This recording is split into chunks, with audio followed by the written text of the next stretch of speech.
Ayan na nga, eto, humina na umano ang puwersa ni Martin Romualdez. Nako, meron ng sumuko at ayaw na siyang suportahan.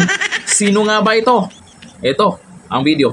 Humihina na umano ang puwersa ni Speaker Martin Romualdez ayon sa isang dating opisyalang palasyo. Ayon pa sa kanya, isa sa mga dahilan ng pag-atras sa ilang mamabata sa impeachment laban kay VP Sara Duterte ay ang nalalapit na 2028 election. Si Virgil Parba magbabalita.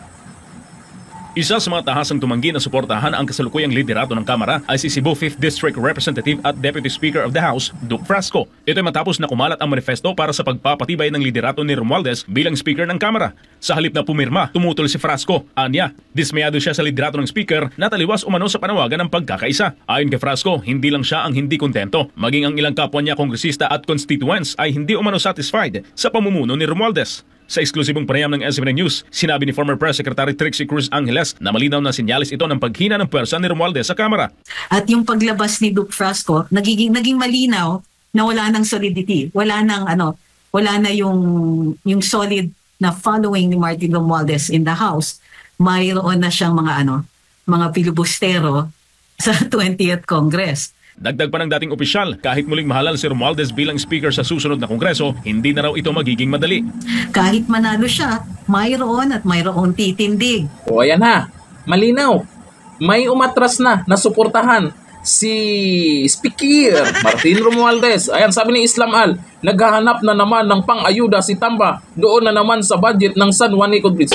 Oo nga pala, napag-usapan pala yung San Juanico Bridge na yan no? Sabi ni Roy Asombrado, dapat palitan na si Romualdez, dapat lang talaga. Dapat mapalitan siyang bilang speaker diyan. Ito namang iba, di natin alam kung bakit dikit na dikit pa rin kay Tamba.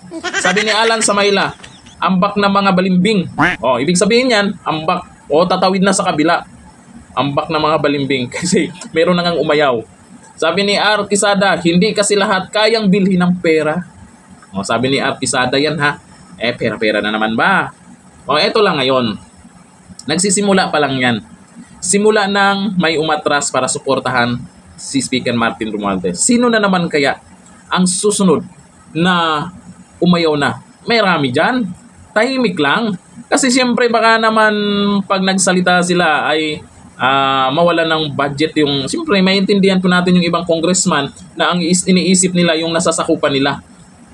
Kung saan... kailangan din nila ng budget para may proyekto doon sa distrito nila. Kung ganito, at magsabi silang hindi nasusuportahan, baka, di ba? Alam mo naman, malakas si, speaker nga speaker si Tambi. Sana. Kaya, tahimik lang yung iba dyan. Pero, darating din ng panahon na mapapalitan yan. Pag napalitan yan, sigurado ako, magtatalunan yung iba dyan. Gaya ng sa comment, ang sabi, ambak na daw, ambak na, mga balimbing. Gaya ng sabi ni BP Sara, Tambi, nakalimutan mo ang gaba, dili, nagsaba. Unti-unti na yan. Hanggang dito lang, thank you. Bye-bye.